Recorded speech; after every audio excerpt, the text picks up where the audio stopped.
मेरे दिन की शुरुआत होती है सुबह 5:30 बजे और मैं लेकर आता हूँ 1 कैरेट दूध। दोस्तों ये दूध को मैं दुकान पे रख देता हूँ और अब मैं चला जाता हूँ नहाने के लिए। दोस्तों नहाने के बाद मैं डायरेक्ट आ जाता हूँ फैक्ट्री और फैक्ट्री का अभी था गेट बंद, तो दोस्तों मैं थोड़ा वेट कर लेता हूँ और उसके बाद फैक्ट्री के अंदर चला जाता हूँ। शाम को मुझे बहुत सारा सामान लेकर आना था दुकान के लिए, तो ये सामान मैं अपनी स्कूटी पे लेकर आ जाता हूँ घर पे।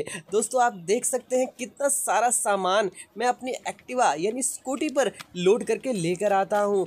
इसी प्रकार ये सारा सामान जो है मैं अब अपने दुकान पे रखने लग जाता हूँ और दुकान पे रखते रखते मुझे तो बहुत ही ज़्यादा थकान हो जाती है, क्योंकि लुधियाना में इस टाइम बहुत ही ज़्यादा गर्मी पड़ रही है और ये गर्मी अच्छों की बैंड बजा के रखी हुई है।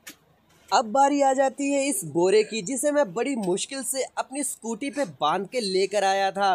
दोस्तों इस बोरे में बहुत सारा सामान था और इसे बांधना और लाना बहुत ही ज़्यादा मेरे लिए मुश्किल भी था और ये बहुत ही ज़्यादा भारी भी था। आप देख सकते हैं मैं कितनी मुश्किल से इस बोरे को अपने दुकान के अंदर लेकर आ रहा हूँ। दोस्तों इसी प्रकार अब जो है बारी आती है इस सामान को सारा अरेंज करने की और इस सामान की कैलकुलेशन करने की, क्योंकि क्या क्या सामान आया है और क्या क्या रह गया है और लिस्ट के हिसाब से सामान कुछ ज़्यादा या कम तो नहीं है, ये देखना बहुत ही ज़्यादा ज़रूरी होता है। क्योंकि दोस्तों मैं आपको बता दूं, सामान लाते समय जो हिसाब किताब होता है उसमें कई बार बहुत सारी गड़बड़ियाँ हो जाती हैं, तो इसका हिसाब करना बहुत ही ज़्यादा ज़रूरी होता है एक दुकानदार के लिए। इसके बाद इस बड़े से बोरे को मैं खाली करने लगता हूं, क्योंकि इस बोरे में बहुत सारा सामान होता है। इस बोरे को खाली करने में मुझे बहुत ही ज़्यादा थकान हो जाती है, क्योंकि दोस्तों ये बोरा बहुत ही ज़्यादा बड़ा था। जब तक मैं इस बोरे को खाली कर रहा हूँ आपका काम है चैनल को सब्सक्राइब करना और वीडियो को ज़्यादा से ज़्यादा शेयर करना, और वीडियो अच्छी लगी तो लाइक और शेयर ज़रूर करना। शेयर वैसे मैं 2 बार बोल चुका हूँ, पर आप शेयर एक बार ही कर दे किसी को, यही मेरे लिए बहुत बड़ी बात है।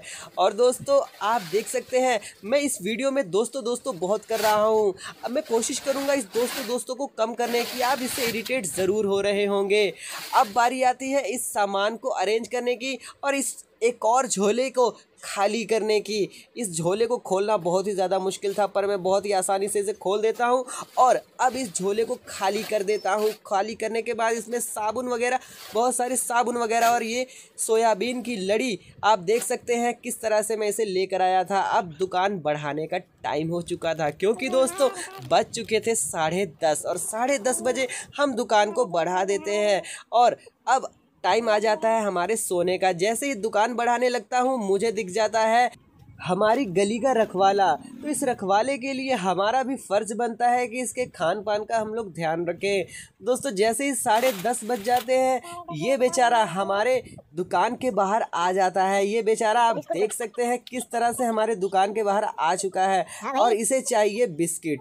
तो दोस्तों मैं इसे बिस्किट देने चला जाता हूं और बिस्किट देने के बाद ये कुत्ता बहुत ही ज़्यादा खुश हो जाता है, क्योंकि ये बहुत ही ज़्यादा भूखा होता है और शाम को बिस्किट खाए बिना नहीं रह पाता। दोस्तों अब टाइम हो जाता है, तो इसी प्रकार अब मैं जो है अपनी दुकान को बढ़ा देता हूं और एक बार बाहर नज़र मार लेता हूं कि कोई आ तो नहीं रहा है, कोई कस्टमर आ तो नहीं रहा है। क्योंकि कई बार ऐसा होता है कि दुकान बंद करने के बाद 11-12 बजे तक कई कस्टमर आ जाते हैं जिन्हें बहुत ही ज़रूरी कुछ ना कुछ सामान लेना होता है। तो दोस्तों अब मैं दुकान का दरवाज़ा बंद कर देता हूं, जो बड़ी मुश्किल से बंद होता है। तो फाइनली दोस्तों अब आपसे विदा लेता हूं और कमेंट करके ज़रूर बताएं व्लॉग कैसा लगा। तब तक के